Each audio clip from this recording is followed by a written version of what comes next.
Quieren quitarme el río y también la playa. Quieren el barrio mío y que abuelita se vaya. No, no suelten la bandera ni olviden la Lola.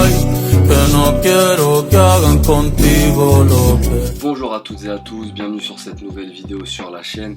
Vous avez reconnu l'accoutrement, vous l'avez vu dans la miniature. Aujourd'hui on va parler du Real Madrid.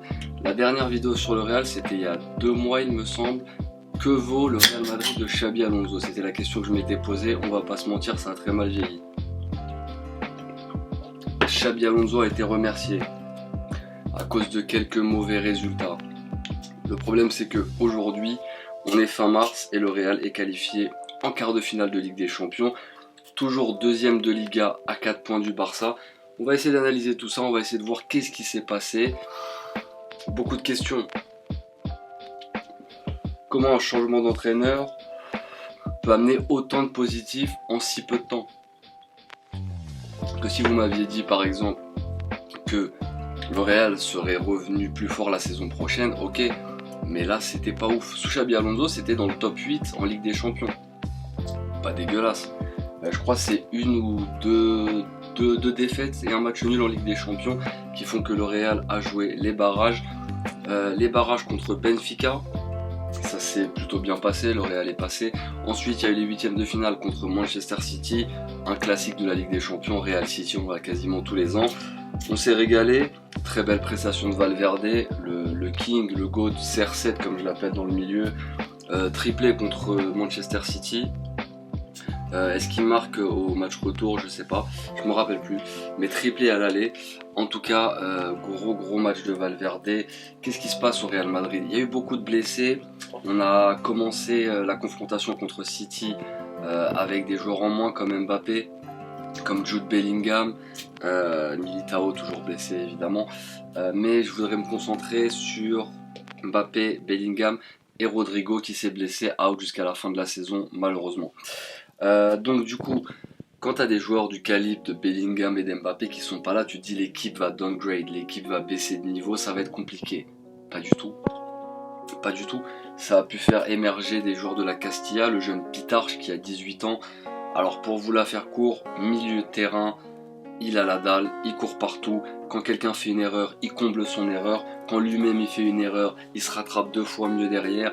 Il a une maturité dans son jeu, dans son envie. C'est juvénile et à la fois mature parce qu'il y va, il met toute son énergie. On voit qu'il a du coffre, en même temps il a 18 ans. Et c'est magnifique de voir émerger des joueurs comme ça au Real Madrid. On a eu évidemment le réveil de Vinicius. Chaque année Vinicius nous fait le coup et il se réveille à cette période-là de l'année. Et bizarrement, je suis pas du tout dans la guéguerre entre Mbappé, Vinicius, etc. Je suis sûr qu'ils peuvent s'entendre. Mais le fait de ne pas avoir Mbappé sur le terrain, ça donne plus de ballons à Vinicius. Et on voit que quand Vinicius est le patron du Real, ça gagne des matchs. Et là, c'est là où ça devient problématique. Tu gagnes sans 2 de tes meilleurs joueurs, t'es meilleur, tu fais des meilleures prestations. Donc qu'est-ce qui se passe? Il y a une alchimie qui va pas, c'est compliqué. Est-ce que la saison du Real est réussie ou ratée maintenant? Le plus fou c'est qu'on peut pas le dire. Parce qu'en janvier, on changeait d'entraîneur. Donc quand tu changes d'entraîneur, c'est tout un cycle qui est remis en question. Le problème, c'est qu'on a mieux joué, on s'est qualifié. Donc est-ce qu'il faut rester sur cette impulsion-là? Est-ce que Arbeloa va rester coach, pas par intérim, mais sur la longue durée? C'est des questions qu'on se pose. Est-ce que le Real doit avoir peur du Bayern Munich? Je ne peux pas répondre objectivement à cette question. Maintenant, ce qu'il faut savoir, c'est que quand tu regardes le Real Madrid, c'est un 11 qui peut rivaliser avec pas mal de 11 au top niveau, en pleine forme. Ce n'est pas le cas. On n'est pas du tout en pleine forme au Real.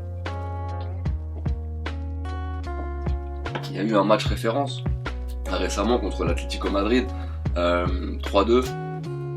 On a été mené au score, on a réussi à revenir.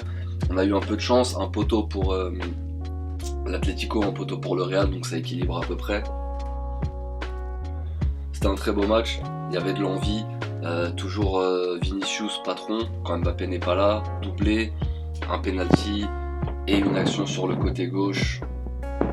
Il déborde sur l'extérieur, il revient à l'intérieur de surface et il enroule, c'est sa spéciale. Et un but de CR7 Valverde. qu'est-ce qui se passe sans Mbappé et Bellingham? Tout se passe bien en fait. C'est triste, hein. Et en fait, il faut pas se dire que c'est que les joueurs. Ça va rouler normalement. Là, on a une plus-value qui va arriver. Avec le bon niveau qu'on a eu actuellement, on va rajouter Bellingham si on revient de blessure et Mbappé qui a déjà fait une entrée, qui a joué je crois 20-25 minutes contre l'Atlético. Je ne vais absolument pas parler du match de Mbappé contre l'Atlético. C'est un match où il revient de blessure, c'est un match à enjeu, il fait du mieux qu'il peut. Tranquille, on va le laisser.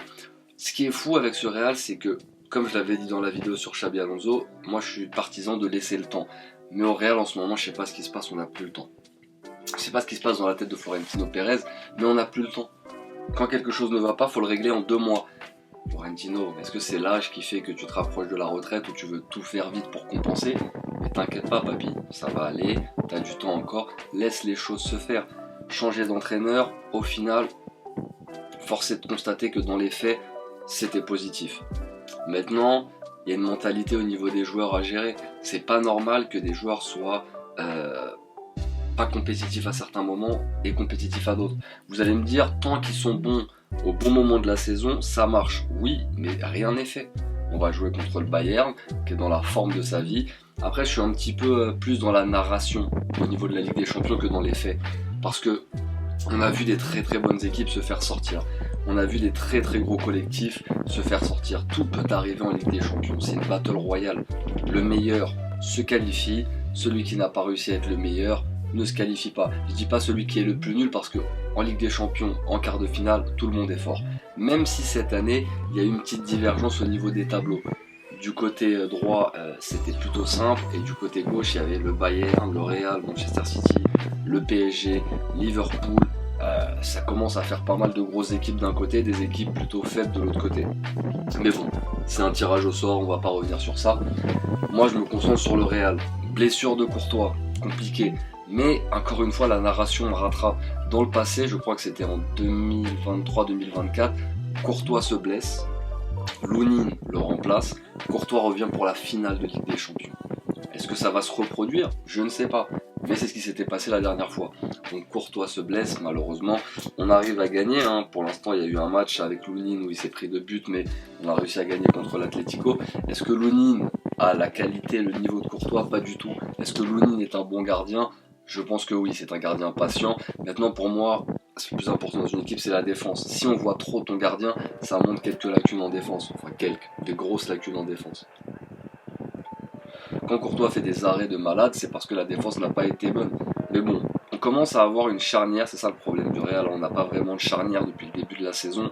On n'a pas 2 défenseurs centraux qui sont sûrs d'être alignés à chaque match. Cependant, on a Rudiger qui commence à revenir à un bon niveau, même si parfois dans la lecture du jeu, avec le mouvement, il est compliqué. Mais dans la défense sur l'homme, je pense pas qu'on va reprocher quelque chose à Rudiger. Et on a Huysen qui commence à être de plus en plus à l'aise. Huysen, Rudiger, ça me plaît.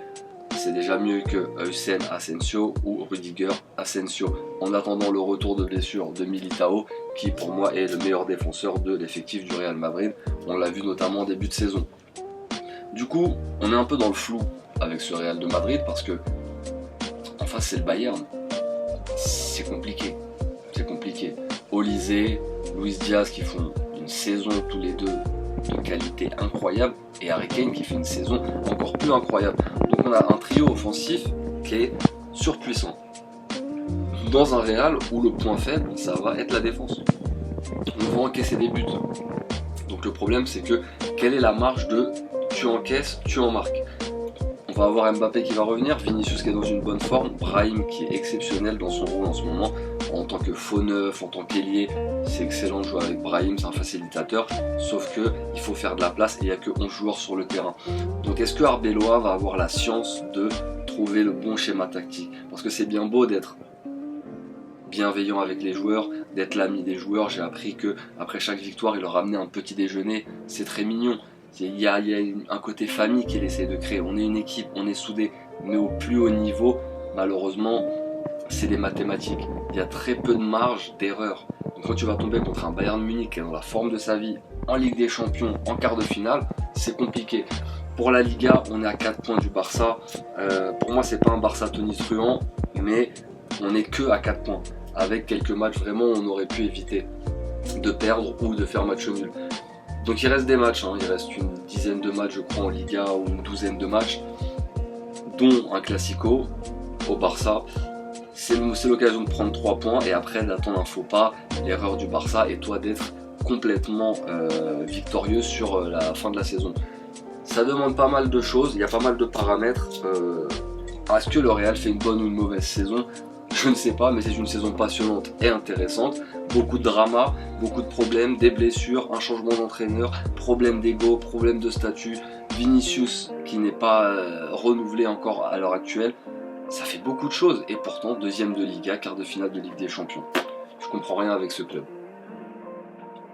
Tu me prends n'importe quel autre club, tu l'aurais mis la même saison, il serait 6ème, 7ème de son championnat et largement éliminé de la Ligue des Champions. Donc on va voir ce que ça va donner. On est fin mars. Le match contre le Bayern va être déterminant. Je crois que c'est le retour au Bayern, donc match aller à Bernabeu. C'est le moment de faire une bonne impression. On peut encore gagner des titres, mais j'ose même pas y croire parce que je me dis comment avec une saison comme ça, on peut être crédible au niveau footballistique sur le terrain alors qu'il y a des clubs et des équipes où ça se passe vraiment mieux et c'est beaucoup plus carré. Donc voilà, petite vidéo à chaud sur le moment, sur l'état de forme, sur comment se comporte le Real. Ça peut évoluer dans quelques semaines, donc c'est peut-être pas la dernière vidéo qu'il y aura sur le Real sur la chaîne. Si vous voulez un indice sur les prochaines vidéos, il y en a une, ça se passe derrière moi, j'en dis pas plus, et une autre sur mes lectures manga. Ça fait longtemps que j'ai pas fait une vidéo sur mes lectures du moment, donc voilà. Si vous êtes encore là dans la vidéo à ce moment-là, n'hésitez pas à commenter, un petit pouce bleu, je vous fais des bisous et à bientôt pour une prochaine vidéo. Ciao.